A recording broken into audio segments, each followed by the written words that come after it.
Honored to have him. Please give him your warmest aloha.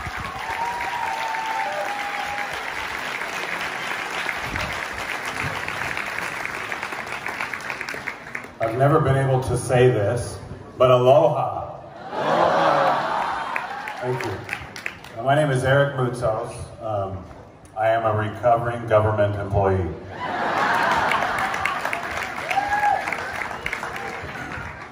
Growing up, my mom, she was a flight attendant for Delta Airlines. I don't even like to say Delta anymore because of what's happened to the airline industry. It's unbelievable. But we would fly everywhere for free, right? And we'd always come to Hawaii, and it was my favorite place in the world. We'd come twice a year. We'd always get bumped off flights, and our family would be crying because we couldn't get on seats, and we'd all get here finally. I just remember I was so happy when I would get here because I'd always see everybody, you know, hang loose, hang loose, hang loose. And so I brought my girls. Girls, where are you at? Where are you at? They're somewhere. But I brought my girls here. And I was really sad. And I was really sad because the spirit that I had felt growing up, it wasn't here anymore. And that spirit is fear. And it's a real thing. And that's why I've loved going around and doing these events that you're about to see in this documentary, because there's a spirit to liberty. And God created us to be free. That's how He created us. And so I've been trying to tell my kids, like, hey, this isn't normal. This isn't normal. What you've been seeing the last year and a half. This isn't okay. And I remember my daughter, my youngest daughter, Rachel. I get all choked up about it, I'm sorry, but months ago, you know, when they started to muzzle our children, you know, if I could do more than third grade math, I'd have done homeschool, but that's what happens. She said, Dad, what can I do to be courageous like you? And I just thought about it. I said, Rachel, tomorrow don't wear your mask. And you know what she did? Rachel, come here. Where are you at? So I want to bring up my daughter Rachel because we're going to tell a story. Yeah. So I'm gonna have Rachel kind of tell what she did. So go ahead, Rachel. So when I was in school, they would keep telling me to put on my mask, and I'd say no, thank you. Just over and over. No, thank you. No, thank you. And so what happened? So sometimes they would bully me. But I would just say still no, thank you. So she would fight back. So thank you, Rachel. And they knew who her dad was. Because when this whole thing started, so back in March, can you just raise your hand? And don't be embarrassed, okay? Don't be embarrassed if you don't raise your hand, but as soon as this happened, how many of you knew in your heart that something was wrong? Okay, so this is good. Because there was a lot of people that are still thinking that this is the right thing to do. A year and a half later, I got into law enforcement because I wanted to help people, okay? I got into it because I wanted to serve and protect. And unfortunately, when I say the left, I don't want to get political, even though this whole thing is political. I just don't want to get into right versus left, okay? Most organizations have been completely hijacked by the far radical left, okay? And when I say that, there's also far radical right. I'm from Utah. We have Mitt Romney, okay? And so on both sides, it's the same. It's just one cheek to the same you know what. And so when I say this, most institutions have been hijacked by the left, including, and sadly, police, unfortunately. And that's why we should have elected sheriffs and not appointed chiefs. Now, if the appointed chief is going to do the right thing where they're not going to lose their job, absolutely. I back the blue, okay? But I back the blue when they back the Constitution in the United States. And so we have to give praise where praise is due, and we have to get loud when it's time to get loud and say, you're wrong. And that's what we have to do. And so what happened? So how I got into this whole thing, okay? My department back in 2011, they wanted us to arrest 5 people per day, okay? Misdemeanors. This is in Salt Lake City, Utah, okay? And I challenged I don't want to get into all of it. I have a book on my website for free. You can read about it. I challenged him and I said, I'm not going to do it, Sergeant. And so I got in big trouble. I didn't get written up though. Why didn't I get written up? Because then they would know that we had quotas, right? And so the Salt Lake City Police Department, they are infiltrated by the left, the far left, okay? And so everything they do, they use the police for political purposes. They use the police for pawns. Most cops that are going around doing what they're doing, they don't want to be doing this. I heard there's going to be police officers here. They don't want to be here, you guys. But guess what? There's going to come a time when they need to stand up and do the right thing. And so it's up to us. And so it's up to us to give praise where praise is due. And it's up to us to get loud when it's time to get loud. And right now, give yourselves a round of applause for being here, because you're the most radical group in Hawaii.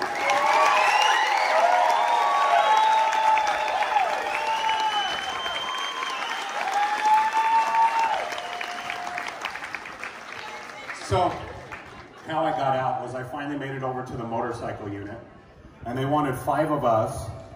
This was back in 2014. They wanted 5 of us to come in on our off day, and they wanted us to celebrate, okay? They wanted us to celebrate in our uniform in the LGBT parade. Now listen to me before I get into this, okay? Just listen to me. The far radical left are using good people in the LGBT community for political purposes, okay? There are good people in that community, okay? Just because I may disagree with them theologically or spiritually or whatever, they're still good people, and I love them. I did not want to be in the parade, okay? I did not want to be in it. I said, I will protect the parade. The police need to be there to protect their right to speak, okay? But they should not be forced into speech. That is not the purpose of police, to be used as political pawns. So I asked for a trade. I went to another officer and I said, hey, will you trade me positions? I will do your security position in the traffic spot. You can be in the parade. Hey, Officer Moutsos, no problem. I understand. So we switched. 1 hour later, I got an email down from the chain of command that said, there will be no switching positions in this parade. So they knew. They knew that I had a trade. So I had to write an email up the chain. You have to understand that I love all people. If this was an abortion parade, I would ask not to be in it, because the police need to be neutral in these things. Not in Salt Lake City. 2 days later, they pulled me in the office and they took my badge and my gun for discrimination. This was 7 years ago, guys. I'm not a victim, by the way, okay? My mom told me, don't work for that department, and I didn't listen to my mom, so kids, listen to your parents. Because I didn't think, why would a police department be political? Why? Well, as we have seen, most things have been hijacked by the left. Our school systems, hijacked. Police, hijacked. Medical world, hijacked. How many people are in the medical world here? Raise your hand. Hijacked. And now they're starting to force this human science experiment onto everybody. I heard him speaking. We don't need a medical exemption. We don't need a religious exemption. What about, hey, I'm an American citizen and I don't want it.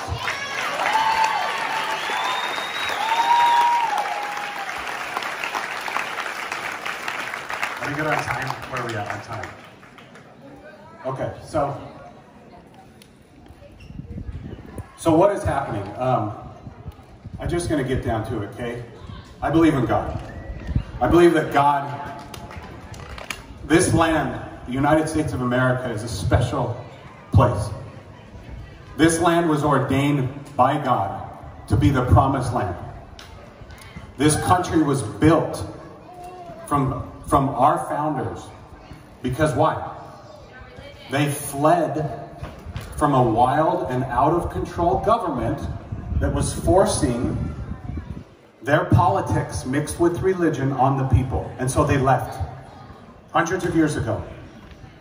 And this country was born from pushing against a very radical and out of control government. That's how the United States of America was born. Okay? And where are we today? One of the speakers, I don't know who said it, they said, we're not going anywhere. Guess what, gang? There's no more Plymouth Rocks to go. This is it. This is it. We have to make our stand, and the only way to do it is to gather together in groups. 400 years ago, the Mayflower came across. You know how many people were on the Mayflower? 51. Okay? 51 people. Okay? They landed on, they started to till. Guess what? Their crops weren't growing. Nothing was happening. Okay? Nothing was going, they couldn't get their crops going. They were going to die. And so they said a prayer. And they fasted and they prayed. And they asked God to help. And a light storm came for about 2 weeks, a light rain. And everything came to be. And that's one of the miracles. There's so many miracles of how America came to be. But it was because they prayed. It was because they asked for divine help. And we're in a place now where we have taken God out of the equation. We've taken him out. And he can't help us unless we ask for his help. And so our society has gotten to a place where we can't talk about politics and we can't talk about religion. Those are the no-nos. And then all of a sudden this last year, what did we get hit with? Politics. And now you know what they're doing? You know what our governor in Utah just did? He sent out a tweet, okay? And he's supposed to be conservative, okay? Governor Cox. He said, I've never seen a modern day parallel. This guy used to be a bishop. I've never seen a modern day parallel in scriptures to today. But this mask, it reminds me of looking to the serpent.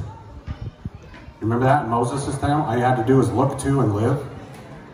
So in other words, the mask is like Jesus.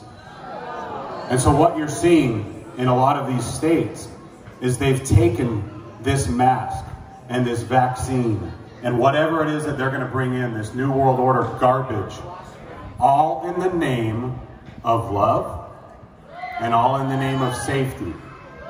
You understand? And so they're going to shame you using God. And I want to testify to you today that God created us to gather. The devil divides and God gathers.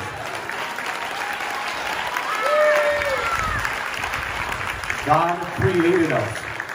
God created us with immune systems to fight off a virus with a 99.8 survivability rate. Did you know that?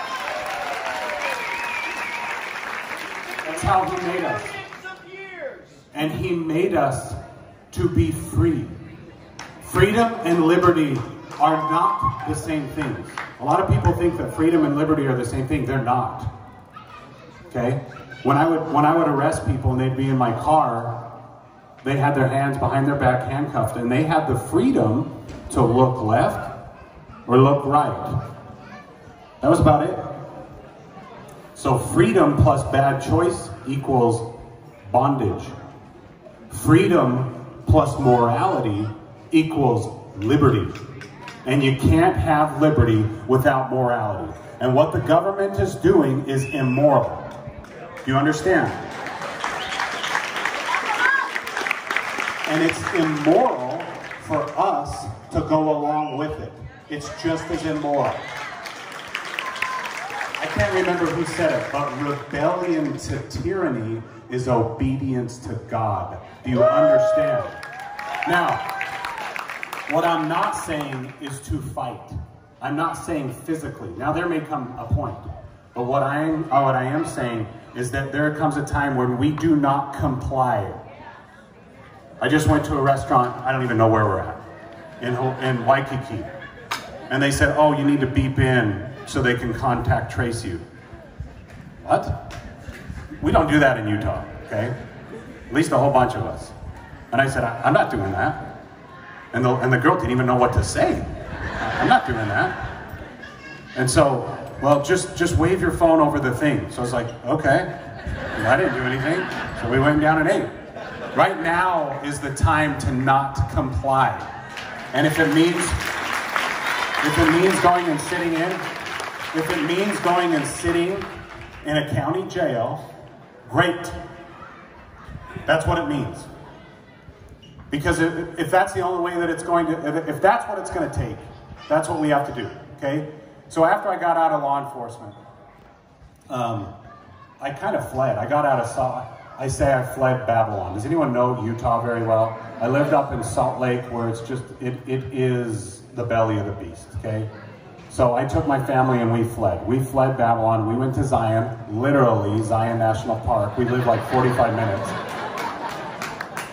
And I got into business world. I can't believe I was ever a cop. By the way, you got to read my book, okay? It's free. It's my whole story, okay? I've got a crazy life story. You think Forrest Gump's good? I'm telling you, I've got a crazy story. I was on Evander Holyfield's record label for 4 years. So I gotta, you know what? I gotta take a picture. I'm gonna try calling Holyfield. No, I'm not gonna do that thing. I'm not gonna do that thing. But Evander Holyfield's one of my best friends, and that was by the grace of God through music.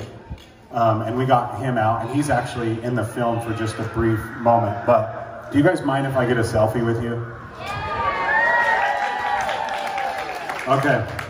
All right, I'm going to go this way. Raise your hand. Say aloha. And then this way, aloha. Gosh, I love it. So okay. So quick story, because I'm going to introduce the film here. So 2 weeks to slow the spread, okay? We're sitting in our house. I'm trying to be a good little global citizen. And then I get a phone call. I get a text message, a couple texts and a phone call from some of my former Salt Lake police officer friends. And they said, Eric, the mayor set up a snitch line. And we are going on calls to tell neighbors to get away from each other. This is in Salt Lake. And it fired me up so much. And this is what you're about to see. This is how it began, okay? Because all I was doing was just posting memes like crazy. I mean, how many people are memes not the greatest thing ever? Look up on Facebook the Utah Revival right now and just join, because I'm telling you, memes have been my drug. Memes have been my drug of choice. So I was just posting memes like crazy, like, what are we gonna do? What are we gonna do? And then they called and said, hey, there's a snitch line. And it really fired me up. And so I called the snitch line on myself. And I said, hey, there's gonna be a former police officer and he's gonna do a big rally this Saturday. Well, he can't do that. And I said, oh, he's going to, he's coming. So let the mayor know, let the police chief know. And so that's what you're about to see, but I just said a prayer, and I just asked God, what can I do? And then I just had this idea, these thoughts came to my head, that I just saw in my mind all these small businesses coming to parks, and that we were going to help them. And so I created a group called the Utah Business Revival. And in the Utah Business Revival, we were going to protest, but we were going to protest by saving these small businesses. So we started doing these calls to actions, and thousands of people were starting to show up. And I would call the sheriffs and say, hey, are you going to arrest us? Nope, we're coming. Boom, call to action. All these booths would just show up everywhere. And we would just shop and we'd play music. And then this guy came up to me and he's like, hey, this is what I do. And he showed me a bunch of stages, like music stages, you know, big music stages. I did concerts, but we're shut down. And I just looked at it. I'm like, we're going to have a concert. We're going to have a concert. And so in other words, we put on the first concert in America since COVID-19 in Utah. So you're going to see that. And so I have a few thoughts too. If you guys have not read this book, so get out your phones because I want you to write this down. In fact, I don't even know where you get this. It might be Amazon, but it's called The 5,000-Year Leap, okay? It's called The 5,000-Year Leap. All right? It's a miracle that changed the world. Please get that book. A few thoughts, too, before we get this movie started, like right now. I want to thank Gary. Where you at, Gary? Gary, thank you. Give a round of applause to Gary. Please join him. I had a really strong impression. I could be wrong. I had a really strong impression that Pastor, is it Bud? Pastor Bud. Hell's going to be coming at him. And so you guys need to rally around him. When he talks about spiritual war, listen. This isn't conservative versus this isn't conservative versus liberal, Democrat, Republican. This is a war between good versus evil. And if you can feel that in your heart, I believe God called you at this time, okay? He called you to be on the front lines. I watched a documentary a long time ago. It was called The Star. It was about the Star of Bethlehem. It was this attorney. I think he was an attorney, but he got into astronomy. And he started to look at stars. I don't look at this thing, but he got into it. And he came across this software where he could see stars in certain places on this software. So let's say there's a star here tonight, okay? Well, he could move this software 2 years ahead and he could see where it's going to be at, right? Well, he could go back 2 years and he could see where it's at. Well, he took this software and he took this back 2,000 years to see if there really was a star 2,000 years ago. And it turns out there wasn't a single star. But what there was there were several stars lined up to make one big star at an exact time and space to show people that Jesus Christ was coming.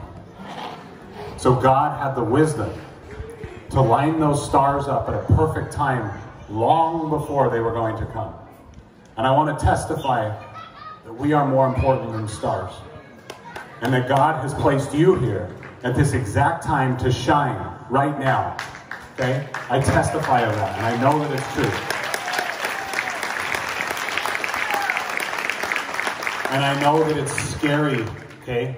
I know that it's scary to post things on social media. I know that it's scary to not want to get in fights with family members that are probably shaming you because you're not wearing a germ diaper right now.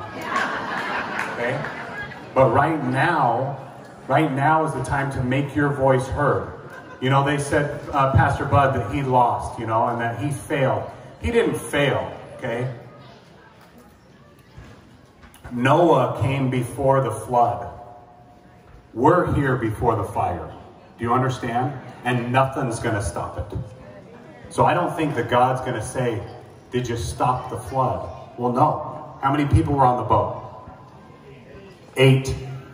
8 people were on that boat when being right really mattered.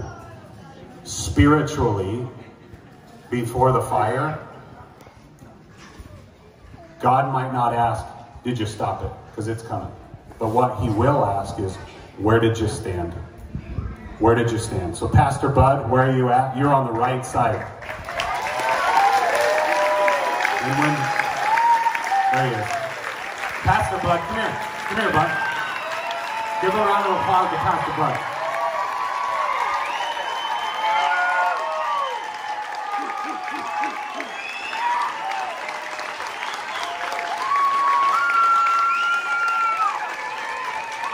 You guys, even if you're not, listen, even if you're not saved, even if you're not Christian, if you don't identify it, come here. Because when this war gets even crunched down even harder and harder and harder, the thing that's going to be true are true principles, which is light, which is freedom. And so, can you just say a few things, Pastor Bud, just for a minute before? Can I say a few things? Can I say a few things? Oh my goodness. We're never going to get to this movie. It's movie night, right? Do you remember when we would go to the movies?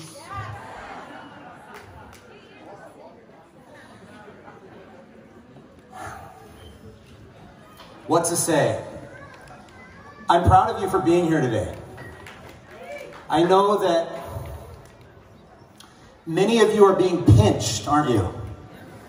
We have begun to experience the big squeeze, the tribulation of the hatred of the world toward us. Jesus teaches in the scripture, leads us to understand that God will save us from his wrath when he pours out his wrath on the earth. But Jesus said, in this world you'll have tribulation. And now we're experiencing that. We're being pressed and squeezed. And the things that our government is doing is criminal. Now the Bible tells us in Romans 13 that we should submit to authorities. And God gives a list there of the reasons why authorities are given. And they are to be a threat or an intimidation to evil, and to be a blessing to the good. Now, when a government is no longer a blessing to the good, but they threaten the good, and they encourage the evil, they have fallen out of God's role for government.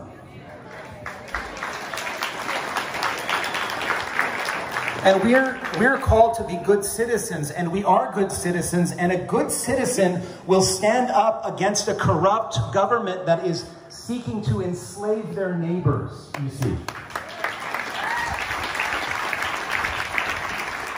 I cannot claim to be a good citizen if I sit by idly while my neighbor's house is broken into and his family ravished and his goods taken. I have to, as a person that fears God, stand up and say, stop, to call the authorities to intervene in some way.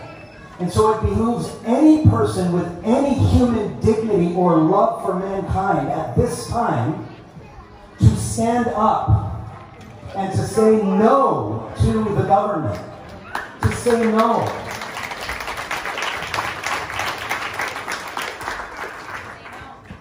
We are upon a precipice where if we do not stand up now, there will never be a chance to stand up again. Our freedoms and our voice will be taken for good if the people of our Aina do not stand up. Where are my Hawaiians here tonight?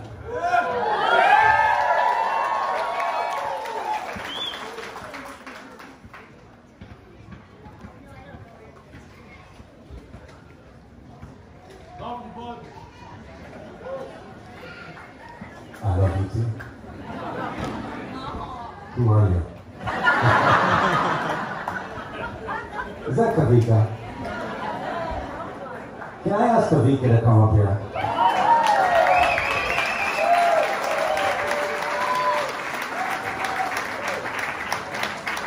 They're giving me permission to ask you to come up here, my brother.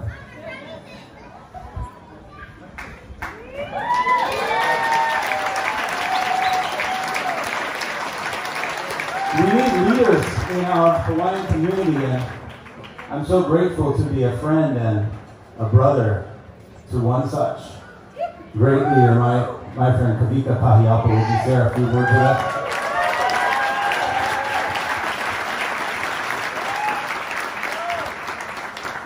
This band is like kahu now. I'm ordained and birthed out of this 5 years ago, hanging out with Russ Stewart and Sam Red. And for the season we're in now, my wife and I, we're here for the word, for the fellowship, for the community, for the outreach, for the mala, and all that we want to do for one another. So it's all the certain chords are being struck, and so I'm blowing my mind how many of you are here tonight, and we need to unite. You know, it's like when we dwell together in unity, the blessing comes, and I think this is the beginning of something really strategic and powerful. So I just want to say, stay prayed up, and for all of you out there, just I represent the Hawaiian community. My brother Leon Siu is out there. For all the issues that we've been struggling and trying to advocate for decades, whatever the issue is, we feel like this is the cusp for a strategic place where, I just want to challenge all the Hawaiians, part Hawaiians and non-Hawaiians, who are Hawaiian at heart, for the way of life here in these islands. You know, God has a prophetic plan. I don't know if you understand or even know what's happening. Before this place was even inhabited, I was told, I was at the campaign at Sherwood Forest a couple of years ago, and we won that thing. And it was based on the fact that we knew there was kupuna, there was iwi kupuna in the ground, and this historic significance with Hunana Niho. Because we call it Sherwood Forest, but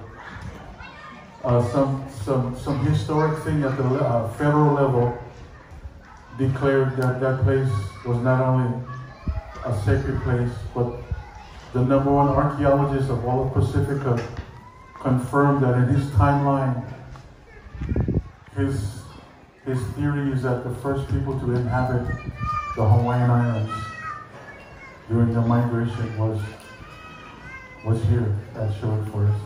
And so for the history, and I believe I say prophetic timeline because Genesis 11, in our proud sort of haughty way, they built the Tower of Babel.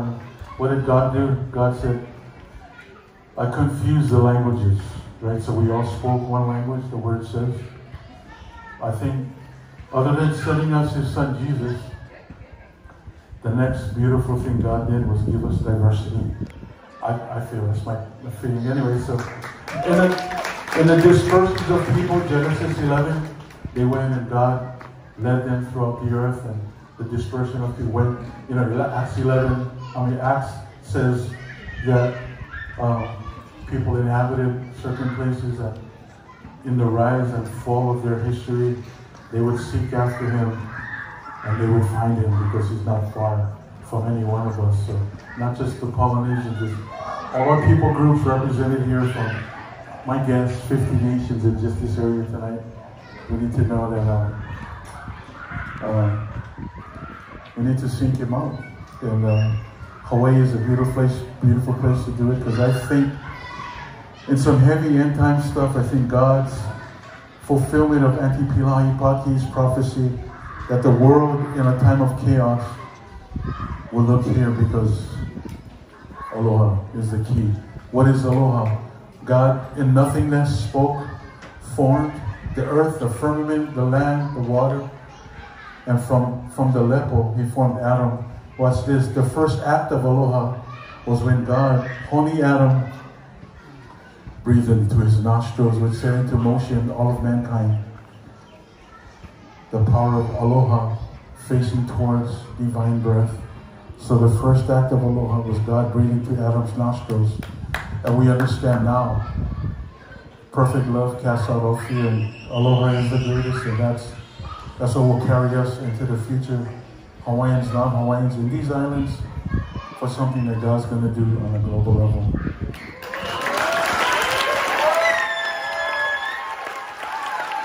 That's what the Aloha Revolution was about. That God desires people to live in peace and at liberty. And yet, the things that we've seen are strangling those elements of our humanity. I mean, to think of children that were born, a year and a half ago, they haven't seen the lovely faces of people passing by.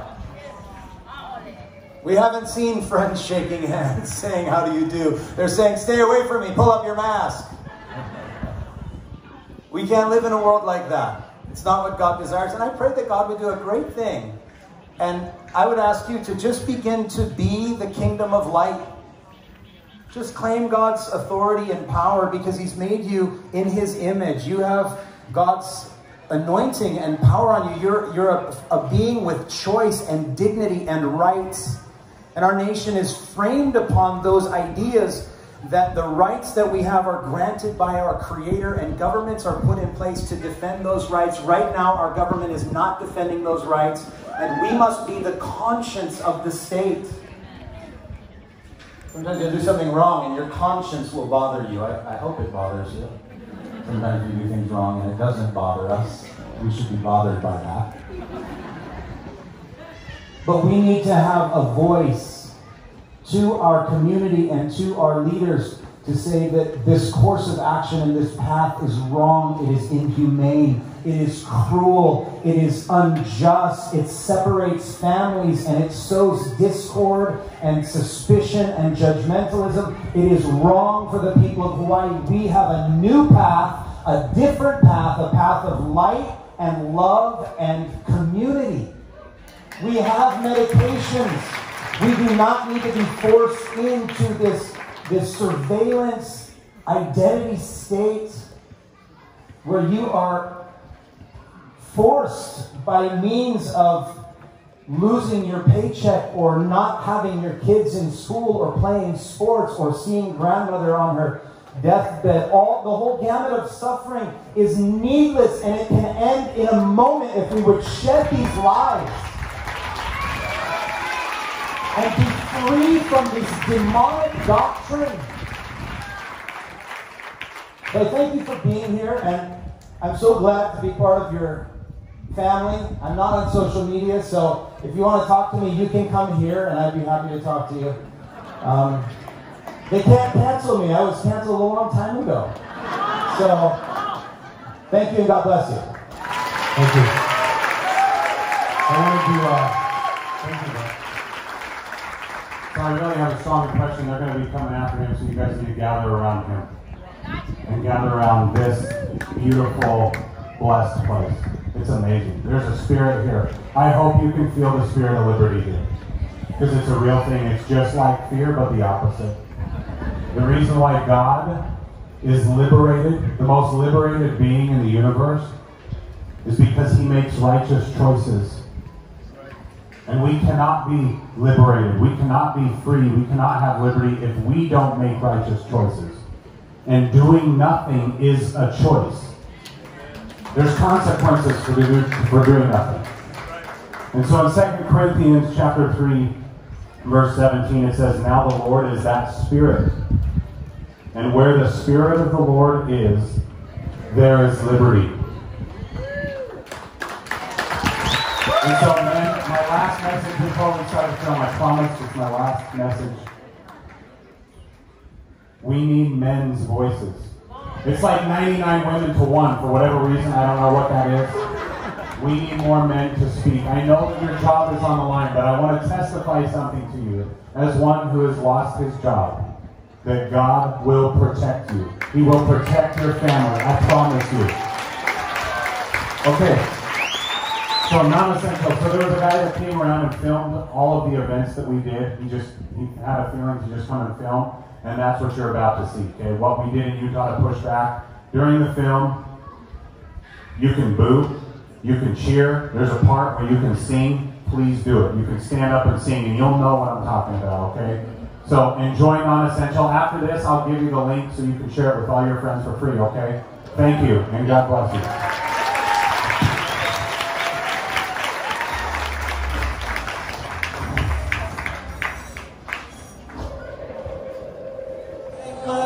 Stars to be living here today, 'cause that flag still stands for freedom, and they can't take that away.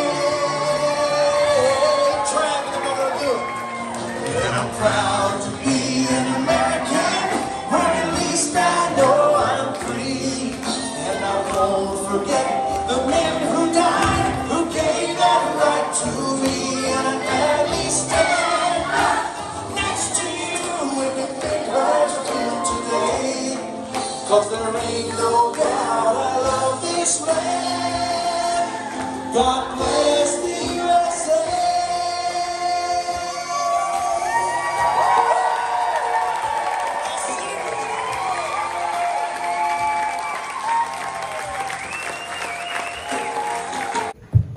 You guys want to hear a song? Okay, text the word liberty to 888-210-6260. I know, I'm not the best guitar player, okay? It's been like 10 years. It's kind of funny because you realize, like, why you can't connect dots until later on in life. You meet somebody and you don't know why you met him. I had Colin Ray on my phone for like 15 years, and I didn't know why. Like, why do I still have him? And I just keep him in your phone, just keep him in your phone.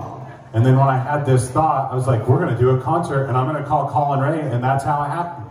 And so sometimes God will put people in your path and you don't know why. And you can look back and you can see all those dots being connected, but you can't look forward and see why. And so that's why it's so important that when someone calls you and says, hey, we want you to come to Hawaii, and you tell your wife, hey, so I know you can't come because you're working, but can I take the girls to Hawaii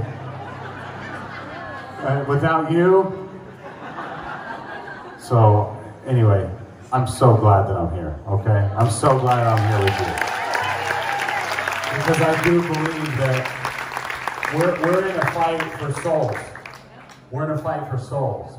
And the good news is about God is that you can be renewed every day through the Spirit. And that's what Christ taught. He didn't go around and teach fear. He hung out with the people that had problems. How many have problems here? I do, a lot. My girls, they said, okay, Dad, this was yesterday, they said, okay, for 24 hours, you cannot use the words commie, masks, social distancing, Biden's possessed by the devil. You can't say those words for 20. They sat me down yesterday, and then one of them was like, well, he's speaking tomorrow. And they're like, well, Sunday, you can't do 24 hours Sunday. I'm like, okay, that's a deal. So tomorrow, guys, I can't do anything tomorrow except talk about God. So you guys got it, because that's what we're going to talk about. So this song, hopefully this comes through, but this one means a lot to me because it's about surrendering. And I remember when I was a cop is when I was born again. How many people have been born again? Can you raise your hand? It's amazing. It's amazing. Because you know when it happens. Your spiritual eyes are open. And I was born again when I started to serve the homeless people of Salt Lake City. And that's actually in my book. It's called Dispatched. But when I started to serve people and I started to think of them before myself, even as a policeman, that's when I was born again. And it's an amazing thing. Because that's the beautiful thing about God, is that He can renew us, like I was saying, every single day. And He gave us the gift of repentance, to be able to repent of the things that we do wrong, and we can be renewed every single day. And so this song is called I Surrender. I don't know if you've ever heard it before, but it's not my song, but it's a cover song. So I'm a little rusty, okay?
my soul as mercy and grace unfold.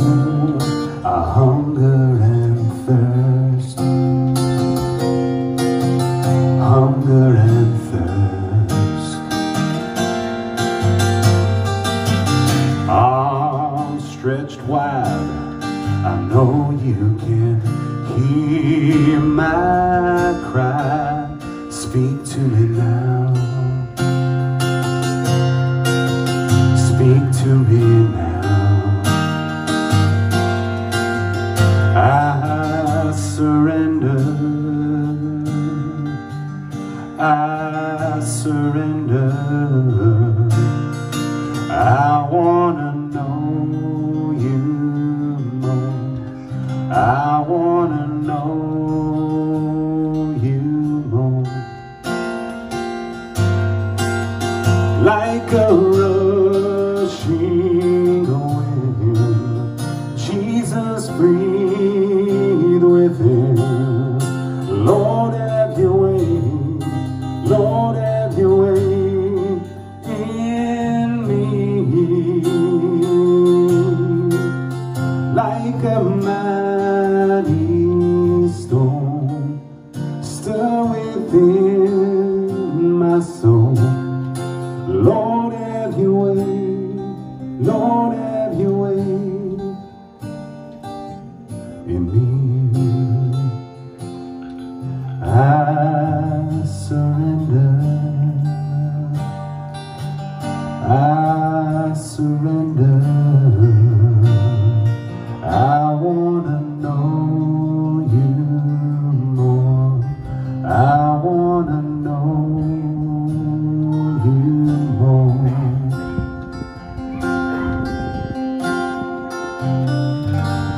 Thank you.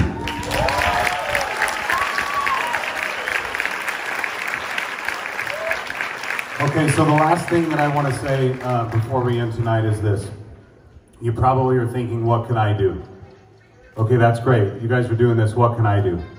And I want to testify that it starts with the power of prayer. The whole Utah Business Revival, all of that came because I prayed about it and I had a thought, and that's how it works. Faith is not just belief. Faith is action in what you believe. And so there's a quote by a man who was an apostle in my faith, and his name was Neil A. Maxwell. And he said that God does not begin by asking us about our ability, but only our availability. And when we prove our dependability, he will increase our capability. And that's how it works. That's how light works. When you act, you gain a little bit more light, and angels will help. And when you do that, God will see, oh wow, you'll do that. Okay, let's give him another thought. Are you going to do that? Are you going to do that? So sometimes when you pray, what can I do? The thought might just be, do the dishes. I'm serious. And then your wife's like, why are you doing the dishes? I don't know.